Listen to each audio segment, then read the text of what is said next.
South ఇండియాలోనే biggest sorry store మన Varahi silks మన విజయవాడ ఎంజీ రోడ్లో ప్రారంభం.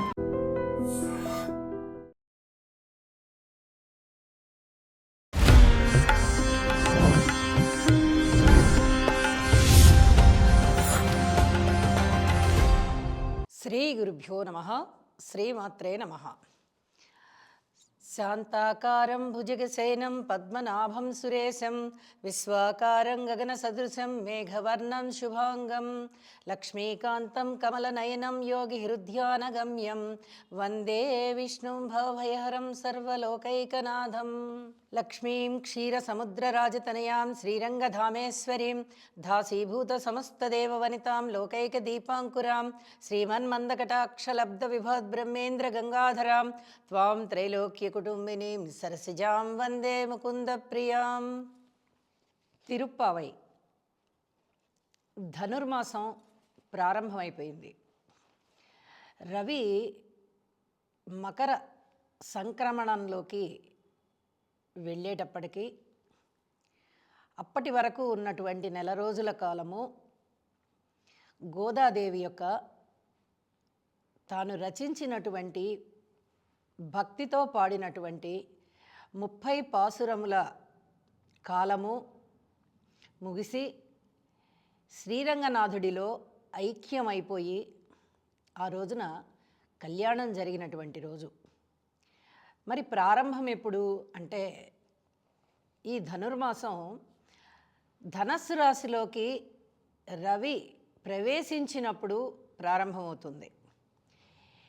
ధనస్సు రాశిలో రవి ప్రవేశించి నెల రోజుల పాటు రవి అక్కడే సంచరిస్తూ ఉండగా ఈ ధనుర్మాస వ్రతాన్ని గోదాదేవి చేస్తుంది. అసలు ఈ గోదాదేవి ఎవరు? విష్ణుచిత్తుడు అనేటటువంటి ఒక మహాభక్తుని యొక్క కుమార్తె. శ్రీరంగనాథుని యొక్క సేవ చేసేటటువంటి అమితమైన భక్తి పారవస్యంతో మునిగిపోయి తానే స్వయంగా పూల మొక్కలు పెంచి దానిని తోటగా పెంచి స్వయంగా పూలు కోసి శ్రీరంగనాథుడికి మాలలు కట్టి సేవించేటటువంటి అపురూపమైన భక్తుడు. ఈ భక్తునికి పిల్లలు లేరు.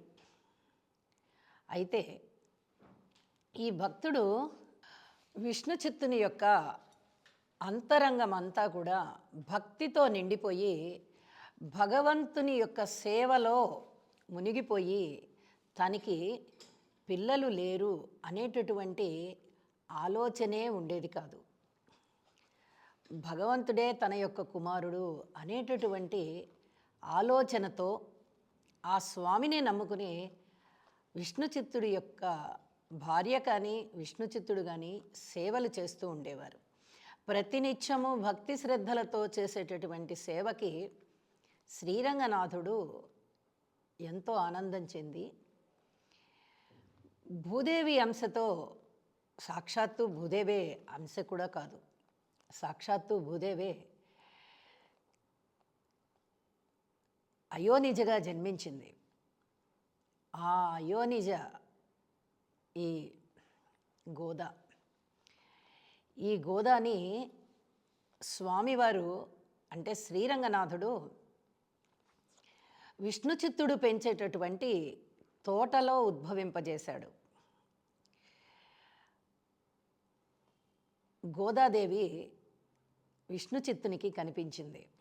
పూలమాలల కోసం పూలలు కోస్తూ ఉండగా విష్ణుచిత్తునికి ఈ పాప కనిపిస్తూ ఉండడంతో ఇంత అపురూపమైనటువంటి పుష్పము ఈ విధంగా దొరికింది, పాల పుష్పము నాకు భగవంతుడు ప్రసాదించాడు దీనిని అనుకుని ఇంటికి తీసుకొని వెళ్ళి భార్యాభర్తలు ఇద్దరూ కూడా ఎంతో మురిసిపోయి వారి యొక్క సేవ ఏదైతే ఉందో విష్ణు సేవ, ఆ సేవలో ఈ బాలసేవ కూడా మనకి భగవంతుడు ప్రసాదించినటువంటి వరం అని ఆ పాపని అల్లారు ముద్దుగా పెంచుకోసాగారు.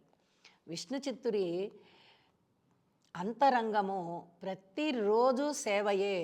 విష్ణు సేవయే కాబట్టి ఈ పాప కూడా ఆ విష్ణు చిత్తుని యొక్క కుమార్తెగా పెరుగుతూ తండ్రి యొక్క లక్షణాలని పుణికిపుచ్చుకొని విష్ణుమూర్తికి భక్తురాలైపోయింది.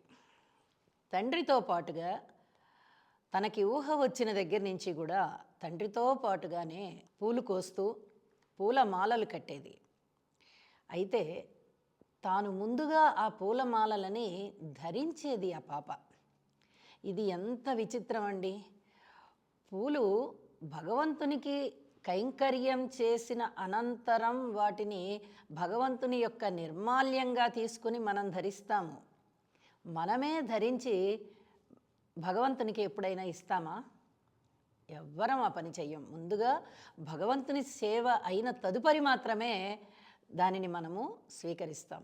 కానీ ఈ బాలగోద తాను ధరించి తరువాత ఒకసారి ఆ మాలల్ని అద్దంలో చూసుకొని ఇలా అలంకరించుకున్నాను, అలా అలంకరించుకున్నాను, నా రంగనాథుడు కూడా ఇలాగే అలంకరించుకుంటాడు, ఇలాగే ఆనందంగా ఉంటాడు, ఇలాగే అందంగా కనిపిస్తాడు అని చెప్పి తనలో తనే మురిసిపోతూ ఉండేది. ఈ విధంగా ప్రతిరోజు చేస్తూ ఉండేది. అయితే ఈ మాలలని తీసుకువెళ్ళినటువంటి విష్ణు చిత్తుడికి పాపం ఈ సంగతి తెలీదు. మాలల్ని తీసుకెళ్ళేవాడు, చక్కగా శ్రీరంగనాథుడి కోవెలలో ఆయన వాటిని సమర్పించేవాడు. అయితే అక్కడ అర్చకులు వీటిని స్వామివారికి ధరింపజేసేటప్పుడు ఒక్కొక్కసారి అనుమానం వచ్చేది. ఏంటి పూలమాలలలో కొంచెం పొడుగుగా ఉన్నటువంటి కేశాలు కనిపిస్తూ ఉన్నాయి అని. కానీ విష్ణు చిత్తుడు అమితమైన భక్తుడు అవడం చేత వాళ్ళు పాపం ఆ మాటని అడగలేక ఇంత భక్తితో ఉన్నటువంటి ఈ అమాయకపు భక్తుడు ఈ పూలమాలలని ఏమి చేస్తాడు? ఎందుకు కేశాలు ఇందులో పడ్డాయి అని అతన్ని అడిగితే అతను ఏమి చెప్తాడు? కాబట్టి ఏమీ అడగవద్దులే కానీ కానీ అనుకుంటూ వాళ్ళు అలాగే రంగనాథుడికి ఆ పూలమాలలని అలంకరింపజేసేవారు.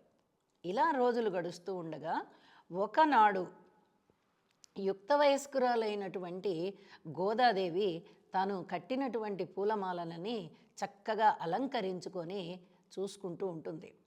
అద్దంలో తన ప్రతిబింబాన్ని చూసుకొని మురిసిపోతూ శ్రీరంగనాథుడే తన భర్త అనేటటువంటి భావనలు పెంచుకున్నదయ్యి శ్రీరంగనాథుడి యొక్క సేవకి ఈ పూలు వెళతాయి, ఈ పూల అలంకారం ఇలా జరుగుతుంది అలా జరుగుతుంది అని ఆ విధమైనటువంటి భావనలతో ఆ అద్దం ముందర నిలబడి ఆమెని ఆమె చూసుకుంటూ పరవశించిపోతూ ఉంటుంది. అయితే ఇది విష్ణు చిత్తుడు చూస్తాడు. చూసి అరే ఎంత పొరపాటు జరిగిపోయింది, గోదా తాను అలంకరించుకున్న పూలని తీసి భగవంతుడికి ఇస్తోందా అని చెప్పి చాలా మదన పడిపోతూ ఆ రోజు పూలమాలలని తీసుకుని కోవెలకి వెళ్తాడు. ఇంత మదన పడిపోతూ ఉన్నటువంటి ఈతని మస్తిష్కంలో ఉన్నటువంటి ఈ బాధని ఆ రోజు రాత్రే శ్రీరంగనాథుడు కలలో కనిపించి, నువ్వు ఎటువంటి బాధ పడవద్దు, నువ్వు ఇందులో పొరపాటు చేసిందేమీ లేదు, ప్రతిరోజు గోదా తాను అలంకరించుకున్నటువంటి పూలమాలలు ఇస్తుంది, నాకు అవే చాలా ప్రీతిపాత్రమైనవి, నువ్వు ఇందులో బాధపడాల్సిన అవసరం లేదు విష్ణుచిత్త అని చెప్తాడు. చెప్పేటప్పటికీ శ్రీరంగనాథుడు మనసు కొంచెం కుదుటపరుచుకుంటాడు. అమ్మా నాకు ఇలాంటి కల వచ్చింది, గోదాదేవి తాను అలంకరించుకున్నటువంటి పూలనే శ్రీరంగనాథుడు స్వీకరిస్తున్నాడు, అదే తనకు ఇష్టమని చెప్తున్నాడు అని చెప్పి ఒక భక్తి పారవస్యంతో తన నాథుడైనటువంటి రంగనాథుడు తన కుమార్తెని తద్వారా తనని కూడా ఈ విధంగా అనుగ్రహించాడు అని చెప్పి ఎంతో ఆనందం పొందుతూ ఉంటాడు. అయితే యుక్త వయస్కురాలైనటువంటి గోదాదేవి తాను వివాహం ఆడడానికి ఇక ఎవ్వరి యొక్క ఆలోచనలని తీసుకోదు. తాను శ్రీరంగనాథుణ్ణి మనసారా నమ్మి ఉంటుంది, మనసారా భక్తితో ప్రతిరోజు ఆరాధిస్తోంది. ఈ విషయమే తన తండ్రికి తెలియజేస్తుంది, నేను శ్రీరంగనాథుణ్ణే వివాహం చేసుకుంటాను అని. అలాగే శ్రీరంగనాథుడు కూడా ఒకరోజు రాత్రి స్వప్నంలో తిరిగి ప్రత్యక్షమయ్యి చెప్తాడు, విష్ణు చిత్త, గోదాదేవికి నాకు వివాహానికి ఏర్పాట్లు చేయండి, నేను గోదాదేవిని పరిణయమాడతాను అని చెప్పి తెలియచెప్తాడు. ఆ సంగతే స్వామి మీరు నాకు చెప్పారు, అలాగే శ్రీరంగంలోని పౌరోహితులకి కూడా చెప్పినట్లయితే నాకు చాలా సంతోషంగా ఉంటుంది. ఈ మాట మీరే చెప్తే మాకు ఇంకా నిండుగా ఉంటుంది, ఇంకా మనస్సు హాయిగా ఉంటుంది అని చెప్పి కోరడంతో ఇక స్వామివారు అక్కడ ఉన్నటువంటి అర్చక స్వాములకి కూడా ఈ విషయాన్ని తెలియజేస్తారు. ఇక ఈ మాట ఆ నోట ఈ నోట ఈ నోట ఆ నోట పాకి గోదాదేవి యొక్క పరిణయము జరుగుతోంది శ్రీరంగనాథుడితో అని చెప్పి మొత్తం గ్రామం గ్రామం అంతా కూడా తరలి వచ్చేస్తారు. ఇక గోదాదేవి అప్పటి వరకు తాను ప్రతిరోజు కాత్యాయని వ్రతం చేస్తుంది, శ్రీరంగనాథుడే తన భర్త కావాలని. ఇక ఆ రోజు స్వామివారు చెప్పినటువంటి రోజు ధనుర్మాసం ముగియనున్న రోజు, ఆ రోజున శ్రీరంగం వెళ్ళి శ్రీరంగనాథుడిని వివాహమాడాలి అని చెప్పి ఆ నిర్దేశితమైన రోజు కాబట్టి ఆ రోజు గ్రామస్తులందరితోనూ కలిసి తండ్రితో కలిసి శ్రీరంగపట్నానికి వెళ్తుంది. శ్రీరంగంలో వెళుతూనే ఆలయంలోకి వెళుతూనే స్వామివారి యొక్క విగ్రహాన్ని ఆమె చూస్తూనే ఆ గర్భగుడిలోకి వెళ్ళిపోతుంది. వెళ్ళిపోయి ఆయనలో ఐక్యమైపోతుంది. అప్పటికే అన్ని ఏర్పాట్లు చేసి ఉన్నటువంటి అక్కడ అర్చక స్వాములు ఈ వింతని చాలా ఆశ్చర్యానందాలతో చూస్తారు. సాక్షాత్తు మానవ కన్య భగవంతునిలో ఐక్యమైపోవడం ఏమిటి, భగవంతుడు ప్రకటితం చేయడం ఏమిటి, నా యొక్క కళ్యాణానికి మీరు ఏర్పాట్లు చేయండి అని చెప్పడం ఏంటి, ఇదంతా కూడా మనకి ఒక చాలా అదృష్టవంతమైనటువంటి విషయంగా వాళ్ళందరూ కూడా సంభ్రమాశ్చర్యాలకి లోనయ్యి గోదాదేవికి శ్రీరంగనాథుడికి వైభవోపేతంగా కళ్యాణం చేస్తారు. ఇక ఆ కళ్యాణం ఎంత వైభవంగా ఉంటుంది అంటే అది మాటలలో చెప్పలేనంత గొప్ప వైభవంగా ఉంటుంది. విష్ణు చిత్తుడు ధన్యుడయ్యాడు, గోదాదేవి ధన్యురాలైంది, చూస్తున్న పుర ప్రజలందరూ ధన్యులయ్యారు, ఆ కార్యక్రమాలు నిర్వహించినటువంటి అర్చక స్వాములు కూడా ధన్యులయ్యారు. అయితే 30 రోజుల పాటు 30 పాటల్ని పాడి స్వామివారికి మేల్కొల్పులు కొలుస్తూ స్వామివారి యొక్క అందాన్ని, ఆయన యొక్క ధైర్య పరాక్రమాలని, ఆయన విశేషాంశాలని పాటలు పాడుతూ ఒక బాలభోగం అంటాం మనం. ఉదయం బ్రాహ్మీ ముహూర్తంలో ఈ కార్యక్రమాలని నిర్వహిస్తూ ఉండేది గోదాదేవి. ఎప్పుడైతే సూర్యోదయానికి పూర్వమే నిదుర లేచి చక్కగా స్నానానికి చెల్లులందరినీ పిలుస్తూ వాళ్ళందరి యొక్క భక్తి పారవస్యంతో పాడినటువంటి ఈ పాటలే 30 రోజులు 30 పాసురాలుగా గోదాదేవి నుంచి ఆవిష్కరింపబడ్డాయి. ఇదే శ్రీవ్రతము, ఇదే కాత్యాయని వ్రతము. భక్తురాలైనటువంటి భూదేవి గోదాదేవిగా అవతరించి శ్రీరంగనాథునిలో ఐక్యం చెంది ఈ కాత్యాయని వ్రతాన్ని చేసి భగవంతుణ్ణి మెప్పించింది. అలాగే భగవత్ ప్రేమకి నోచుకుంది. చివరికి ఆ భగవద్భక్తిలోనే లీనమైపోయింది.